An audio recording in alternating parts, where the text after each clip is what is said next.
พี่น้องเห็นเนาะกับทักทายสบายดีพ่อแม่พี่น้องบัดสุขุสุขคนพี่น้องบ่ว่าสิอยู่ในและก็ต่างประเทศเนาะก็ยินดีต้อนรับเข้าสู่ช่องบ่เตียงทองบ้านนาคือเก่าพี่น้องเอ้ยวันนี้เฮาก็มาเปิดคลิปอยู่ เฮือนอยู่ซ่านพี่น้องเอ้ยอยู่ห้องอยู่หออยู่บ่อนอยู่พักอยู่ห้านเฮานี่แหละเนาะเฮือนซ่านบ้านซองเฮาเว้าง่ายๆพอดีสิมาเปิดคลิปอยู่นี่พี่น้องเอ้ยมื้อนี้เนาะพอดีบ่เตียง พี่น้องเอ้ยได้รับข่าวสองเรื่องหลักๆนำกันสิมาเว้ามื้อนี้เนาะพี่น้องเนาะเป็นประเด็นเรื่องแรกก่อนพี่น้องเอ้ยเนาะ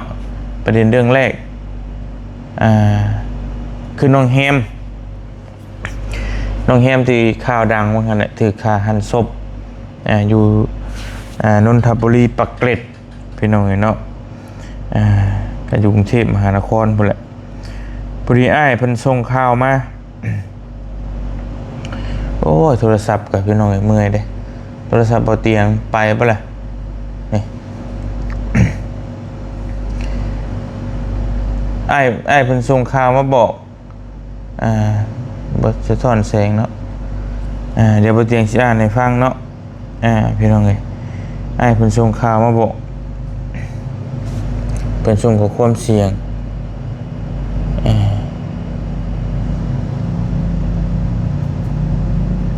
แล้วก็เขียนมาพร้อมนี่อ้ายเพิ่นน้องพี่น้องเนาะบอกว่าแจ้งให้อ้ายเตียงทองให้รับรู้น้องพี่น้องเนาะเพิ่นบอกว่ากระดูกน้องแฮมศพน้องแฮมสิได้เผามื้อวันที่26เนาะคือมื้อวันอังคารที่ฮอดนี่แหละ พิธีเผาศพพี่น้องเอ้ยอยู่วัดซองลมวัดซองลมเนาะอยู่นนทบุรีพี่น้องเอ้ยวันจันทร์นี่วันที่25พฤษภาคมพี่น้องเอ้ยเนาะ2569เวลา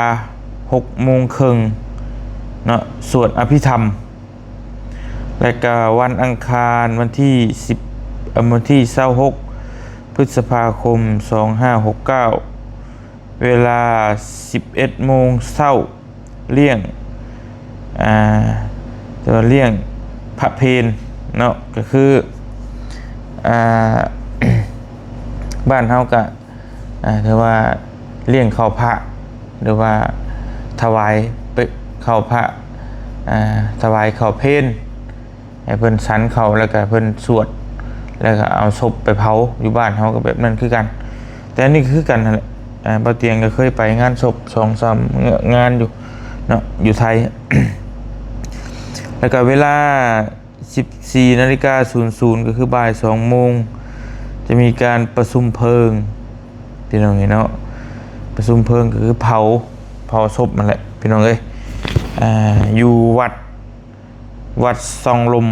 เนาะนนทบุรีศาลามี FC เพิ่น ส่งมาให้เบิ่งอยู่พี่น้องเนาะ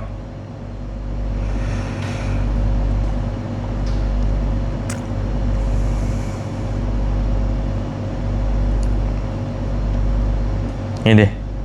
เป็นยังไงวัดนี่เลยเนาะเห็นอยู่กล้องมันบ่โฟกัส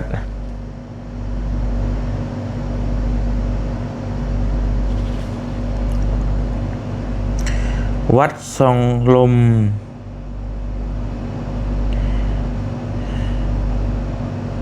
เป็นยังไง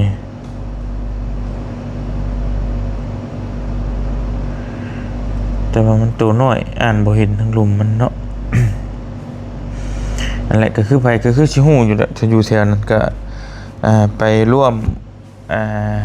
แสดงความโศกเศร้าเสียใจน้ำเพิ่นได้พี่น้องเนาะทั้งเบาเตียงเองก็อาจจะบ่ได้ไปหรอกเพราะว่ามันก็มีเอียงที่ว่ามันเรียบร้อยแล้วเพิ่นก็เผาศพเผาหยังแล้วก็นำศพกลับบ้านก็ไปร่วมน้ำเพิ่นเนาะ แต่เรื่องรถรับศพรับหยังกับทางบ่าวโจ้กู้ภัยโจ้ลุงโลดเท่านี้แหละสิไปเอาแต่ว่าบ่เตียงนี่อยู่บ้านก็ไปรับน้ำกันเนาะพี่น้องเนาะแต่ว่ามันก็บ่ได้มีอีหยังมากมายแหละเพราะว่ารับศพไปซื้อพี่น้องเอ้ยบ่แม่นรับศพขอโทษรับกระดูกซื้อรับกระดูกมาไว้ประสาทเนาะถ้ารับศพก็ยังสิอีกประเด็นนึงอยากนอนแล้วบัดนี้เอาเนาะเอาเป็นว่าวันที่26พี่น้องเอ้ยวันอังคารฮอดนี่แหละเนาะผู้ใดอยู่ใกล้อยู่ไกลก็ไปเด้อเผาศพ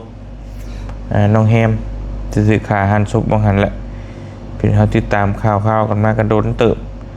เพื่อสิได้เผาก็ได้พี่น้องเนาะ มาเรื่องที่2บัดนี้เรื่องนี้แหละกำลังมาแฮงพี่น้องจะเป็นเรื่องอันนี้เรื่องที่แบบว่าเฮาต้องรุ่นกันระทึกเนาะพี่น้องเนาะ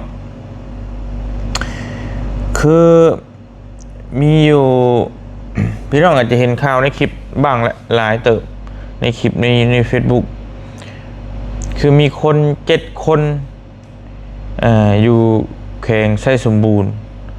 เนาะพี่น้องเนาะอยู่ลาวสปปลาวแหละแต่มันก็ยับขึ้นเกือบเป็นลาวเหนือเกือบเหนือแหละพี่น้องเอ้ยสิลุ่มเวียงจันทน์ลงมาเนาะพี่น้องเนาะส่วนชาวบ้าน7คนนี่อยู่นี่เด้ออยู่เมืองล่องแจ้งเนาะแขวงไส้สมบูรณ์อยู่หมู่บ้านนี่หยังก็เดี๋ยวไปเตียงอันเบิ่งหมู่บ้านนี่จำบ่ได้แล้วเอาเป็นว่าอยู่แขวงก็แล้วกันคลิปนี้ออกไลน์ได้พี่น้องเห็นเนาะ ออกไลน์ให้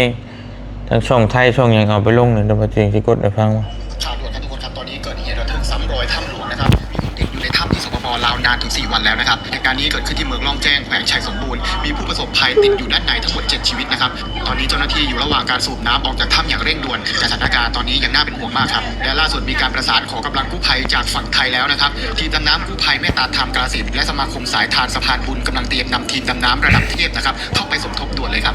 ร่วมส่งกำลังใจให้ทั้ง7ชีวิตและทีมกู้ภัยทุกคนปลอดภัยด้วยนะครับมีความคืบหน้ายังไงเดี๋ยวผมจะมาอัปเดตให้ฟังครับฝากกดติดตามไว้นะครับอ๋อข่าวไทยพ่อพี่น้องเอ้ยเนาะแบบคล้ายๆว่าว่างหันนะข่าวพี่น้องฝั่งไทยน่ะอยู่จังหวัดอีหยังบ่เตียงจำบ่ได้เลยพี่น้องเอ้ยทีมงานหมูอันเนี้ยหมูป่าติดอยู่ถ้ำมองหันเด้ถ้ำหลวงมองหันแหละพี่น้องเนาะนั่นก็จักจะคน9คนบ่ก็ชีวิตบ่เตียงก็จำบ่ได้เลยมันหลายปีแล้วเนาะ แบบเดียวกันเลยพี่น้องเนาะแบบเดียวกันเป๊ะเลยนี่ก็ได้นี่เป็นหนังสือทั้งราชการพอได้พี่น้องเนาะขอความช่วยเหลือจากพี่ปรอนจักกิจพี่น้องเนาะ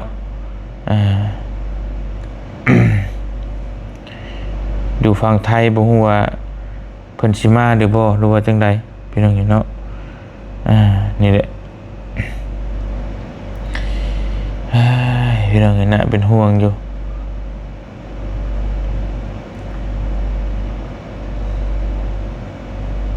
ท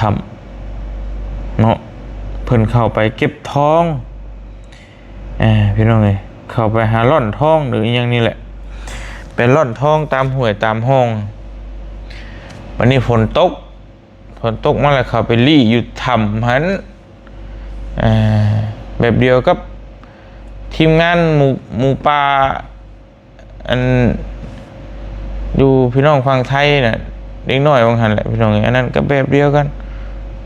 ฝนตกเนาะ แล้วก็เข้าลี่อยู่ทับบัดนี้นะมันตกแห้งประเด็นมันน้ำไหลทะลักเข้าพี่น้องเลยจักสิเฮ็ดได้ไรบัดนี้ออกบ่ได้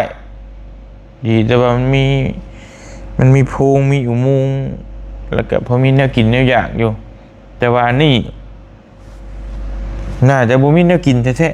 ๆบ่เตียงคิดว่าเพราะว่าไปร่อนท้องนี่ ถือเข้าไปก็บ่เกินจะกระปั้นหรอกเพราะว่ากินแค่คาบเดียวนะแล้วก็มากินอยู่เพื่อนแต่ว่านี่เวลาผ่านไป4 มื้อเลยยังบ่เจออยู่พี่น้องเลยคือ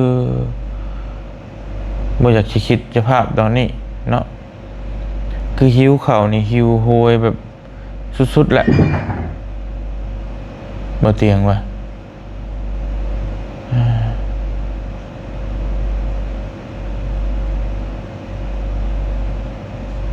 เพราะว่ามันโอ้อีหลีรอเลยพี่น้องเอ้ย4 มื้อยังบ่ได้กินข้าวสิอยู่จังไดเป็นแบบใดเนาะว่ามันแล้วก็อีตนอยู่เด้พี่น้องเอ้ยสิเฮ็ดแนวใด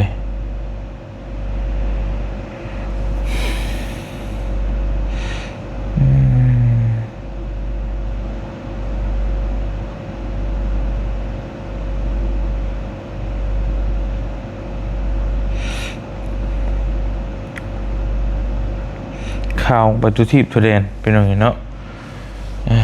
เดี๋ยวพอเตียงสิอัปเดตให้พี่ให้น้องเบิ่งเป็นอย่างนี้เนาะข่าวในการโด่งดังไปทั่วแดนเลยเพราะว่า มันเป็นแบบตะกอนคืออยู่พี่น้องฝั่งไทยแหละแต่ว่าอันนี้ก็เป็นธรรมแบบเดียวกันอยู่ฝั่งลาวอยู่แขวงไส้สมบูรณ์พี่น้องเอ้ยตอนนี้ทั้งแจ้งการเพิ่นออกมา เพิ่น ขอความช่วยเหลือมานี่หลายอย่างพี่น้องเห็นเนาะบ่ว่าสิเป็นข้าวปลาอาหารข้าวสารอาหารแห้งเพิ่นขอความช่วยเหลือมาน่ะพี่น้องเห็นเนาะ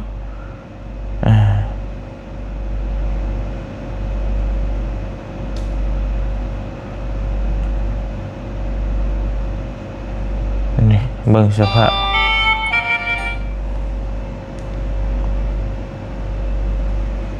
พตอนนี้ในอยู่ถ้ำ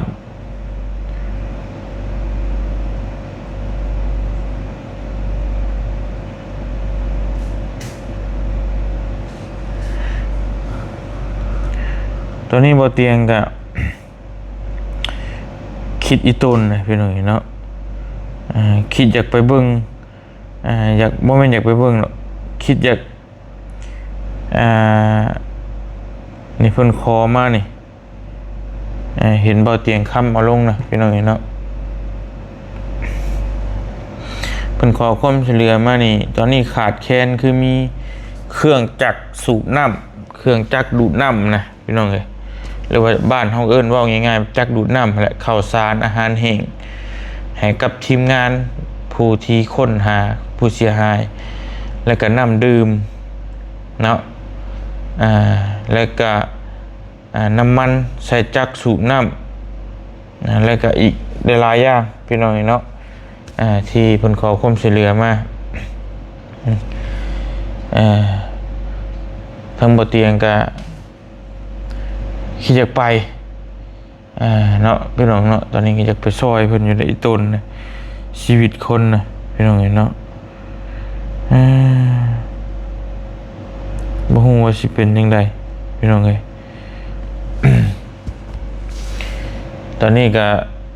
ถ้าสิไปก็ต้องประสานหาน้องเมฆอีกน้องเมฆก็อยู่ใต้จะสิไปแบบใดพี่น้องไปผู้เดียวมันบ่ได้ต้องมีหมู่ไปแล้วก็อยากถ้าเฮาไปต้องมีเครื่องต้องระดมสมทบเอาข่าวของเนาะเต็มรถนั่นแหละไปให้มันได้ประโยชน์สูงสุดถ้าสิไปพี่น้องเอ้ยถ้าว่าเฮาไปแต่ตัวเปล่าซื่อนี่ไปซอยเฮือซอยแห้งซื่อมันก็บ่เต็มที่เอาข้าวสารอาหารแห้งไปให้เพิ่นกินคือสิอิดโรยอิดหิวมันง่ายแหละพี่น้องเห็นเนาะอีต้นนี่ได้บ่เที่ยงก็ได้โอ้จักสิเฮ็ดแนวใดเอาเป็นว่าเดี๋ยวบ่เตียง